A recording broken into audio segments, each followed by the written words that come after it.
The rejection email arrived while I was having lunch with my stepmother, Diana. Her perfectly timed smirk told me she'd been waiting for this moment.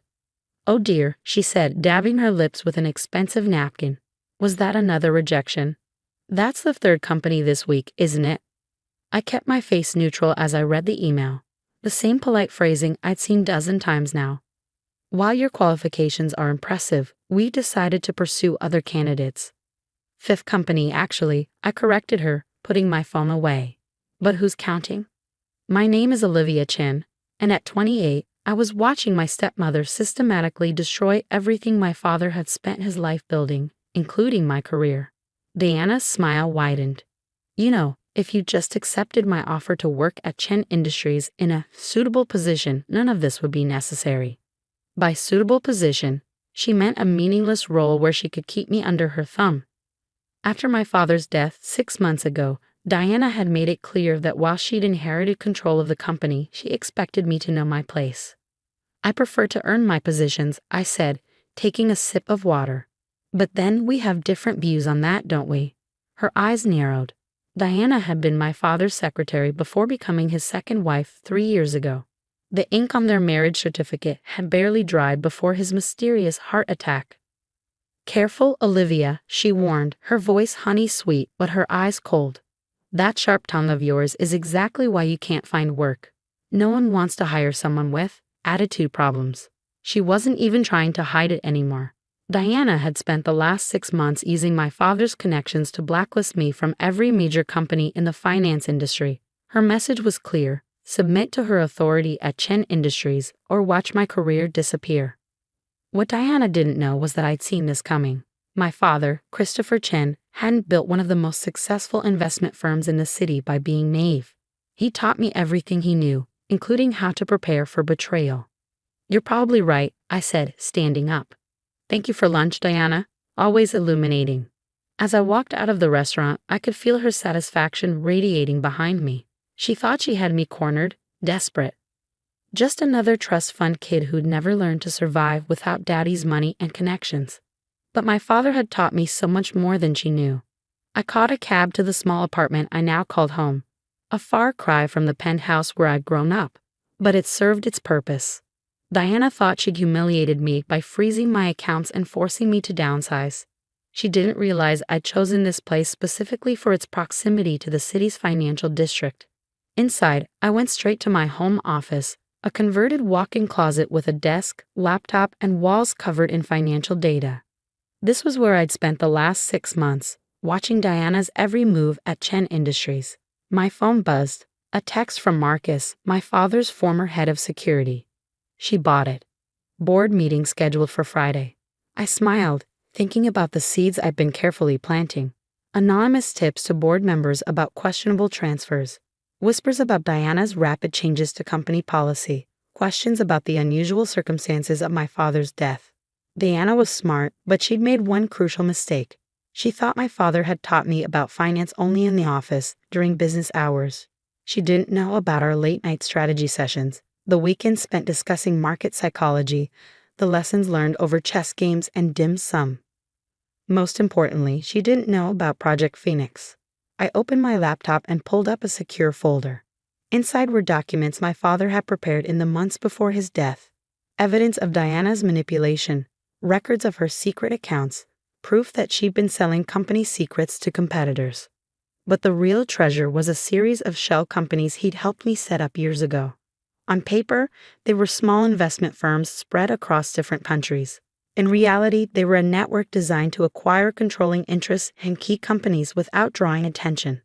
For 6 months, while Diana was busy blocking my obvious moves, these companies had been quietly buying up shares in Chen Industries' major clients and partners. Each purchase was small enough to fly under the radar. But together, a knock at my door interrupted my thoughts. I quickly closed the laptop and checked the security camera I'd installed, a habit my father had instilled in me. It was Sarah, my best friend and the only person besides Marcus who knew what I was really doing. "Please tell me you're not still eating instant ramen," she said as she walked in, holding up bags of takeout. "You can't overthrow an evil stepmother on cup noodles alone." I laughed, realizing I'd barely eaten at my lunch with Diana. My evil stepmother actually bought me a lovely lunch today. She wanted to gloat about her latest success in ruining my life. Sarah set out containers of Chinese food from my father's favorite restaurant. I noticed with a pang. How many companies is it now? Lost count, I said, grabbing chopsticks. But it doesn't matter. Everything's ready for Friday. She paused, a dumpling halfway to her mouth. You're sure about this? Once you make your move, there's no going back. I thought about Diana's smug smile, about the way she'd warmed her way into my father's life and then systematically taken everything he'd built.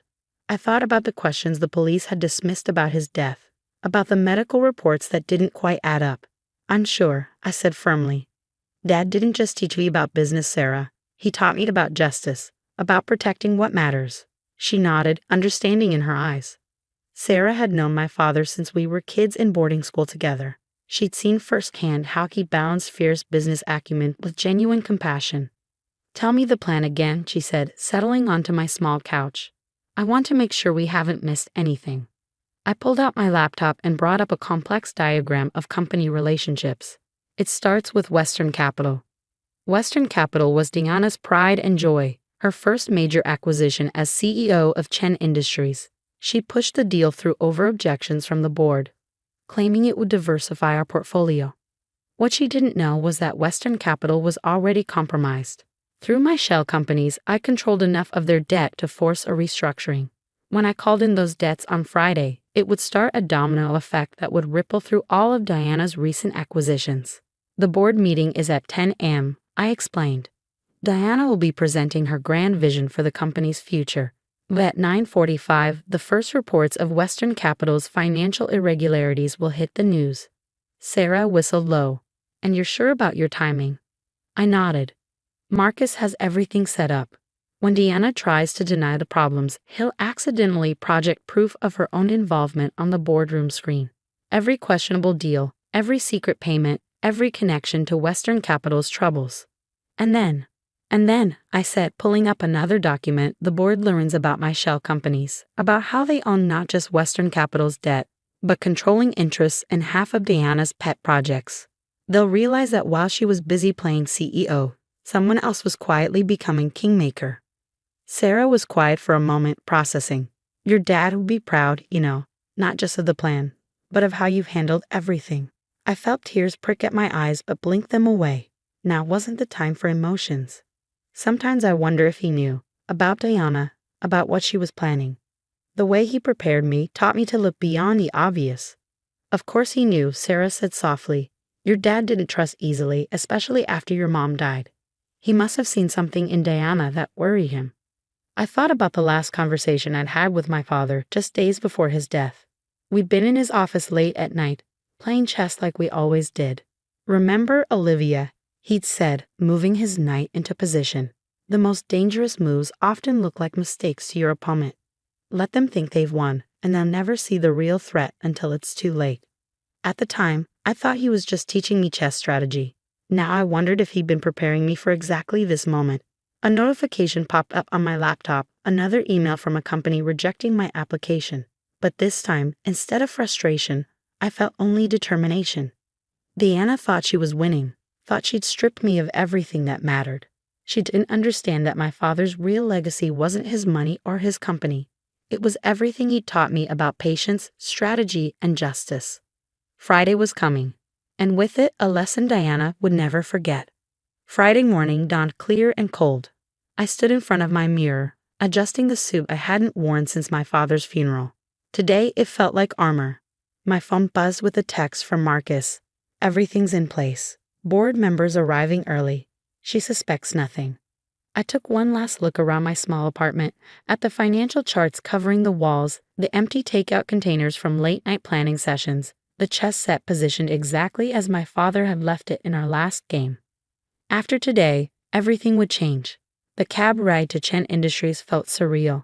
The last time I entered the building had been the day Diana had security escort me out, making a show of revoking my access. Now I walked through the lobby openly, head held high. Ms. Chen. The security guard looked uncertain. I'm not sure you're allowed. She's with me. Marcus appeared, badge already out. Board's special request. In the elevator, Marcus briefed me quietly. Diana's been in her office since dawn, preparing for her presentation. She's got the whole board convinced Western Capital is about to announce record profits. I checked my watch, 9:15 a.m. Has Ace set up the projector like we discussed? He nodded, a grim smile on his face. Everything's ready, though I still think you should have let me look deeper into your father's death. One battle at a time, I said as the elevator doors opened. Today is about the company. Justice for Dad. That's next. The boardroom was filling up when we arrived. I recognized most of the faces, people who'd known me since childhood, who'd watched me learn the business from my father. A few nodded slightly, others looked away uncomfortably. Diana swept in at 9:30, immaculate in an expensive suit, her confidence radiating. She faltered slightly when she saw me but recovered quickly. "Olivia, darling," she said loudly. "How unexpected. The board meeting is private." Actually, Robert Chen, my father's oldest friend and head of the board, interrupted. "We invited Olivia. Given the concerns raised about recent company decisions, we felt it appropriate to have all Chen family members present." Diana's smile tightened almost imperceptibly. Of course, though I wasn't aware Olivia had any remaining connection to the company. "Blood is blood," Robert said firmly. "Please begin your presentation." As Diana launched into her carefully prepared speech about growth metrics and strategic acquisitions, I watched the clock. 9:40, 9:42. At exactly 9:45, phones around the room began buzzing. Board members glanced down, faces growing concerned. "Is something wrong?" Diana asked, noticing the distraction. Robert cleared his throat. "Diana, we're seeing some disturbing news about Western Capital. Something about hidden debts and irregular trading patterns." "Impossible," Diana said smoothly. "I personally oversaw the acquisition. Their financials are solid." "Are they?" I spoke for the first time, nodding to Marcus. The projector screen behind Diana suddenly filled with documents, internal memos, bank transfers, encrypted emails between Diana and Western Capital's CEO. "What is this?" she demanded, spinning around. "The truth," I said, standing up. "About Western Capital. About how you've been selling company secrets. About everything." For the next 30 minutes, I laid out my evidence. How Diana had orchestrated the Western Capital deal to hide her own illegal activities. How she'd been systematically weakening Chen Industries while strengthening her personal position. "This is nonsense," she sputtered. "You're just a bitter child who couldn't handle losing Daddy's company." Speaking of my father, I said quietly, should we discuss the irregularities in his medical reports? The missing security footage from the night he died? Or should we focus on how my shell companies now control most of your recent acquisitions? The color drained from her face. "Shell companies? What shell companies?" I pulled up another document showing the complex network of companies I built. "Did you really think my father only taught me what you saw in the office? Every time you blocked me from a job, these companies bought more shares.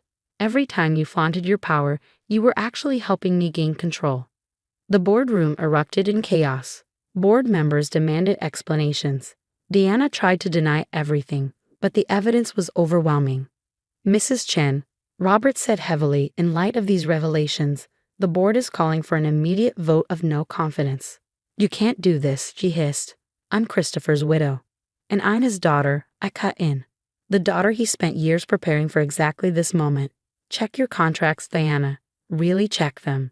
Those shell companies don't just own shares in our partners. They own controlling interest in your personal holding companies too." She staggered slightly, realization dawning. "The offshore accounts, all traced back to you. The SEC will be particularly interested in those." The next few hours passed in a blur of lawyers, statements, and signatures.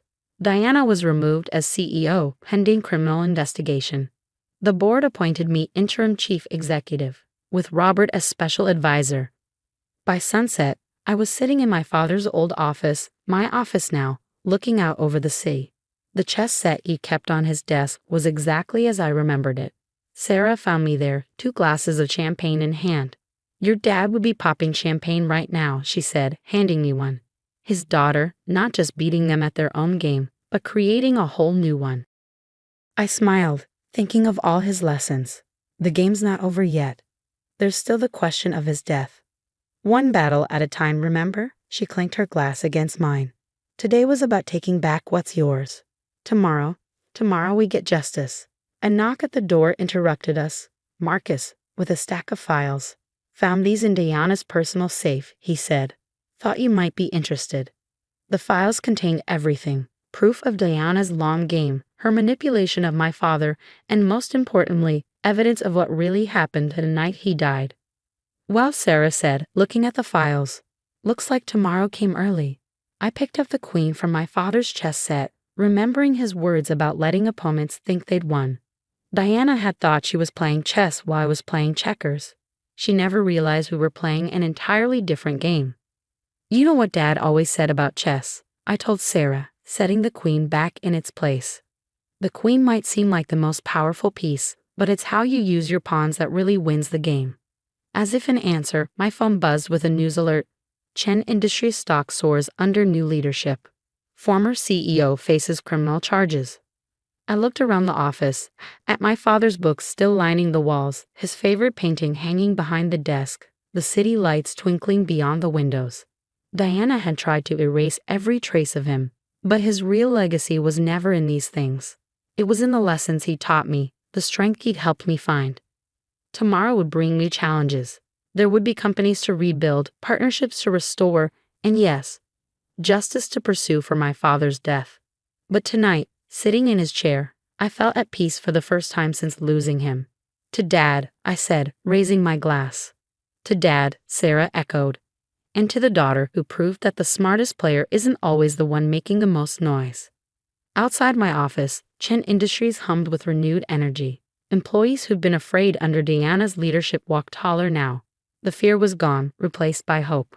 I picked up my father's favorite pen, the one he used to sign every major deal, and began writing out my plans for the company's future. There would be changes, but not like Diana's slash-and-burn approach. These would be strategic, thoughtful, built on the foundation my father had created. The sun had set completely now, leaving the office lit only by the city's glow. In this light, I could almost imagine my father sitting across from me, that proud smile on his face, setting up another chess game. Your move, Diana, I whispered to the empty room. Your move.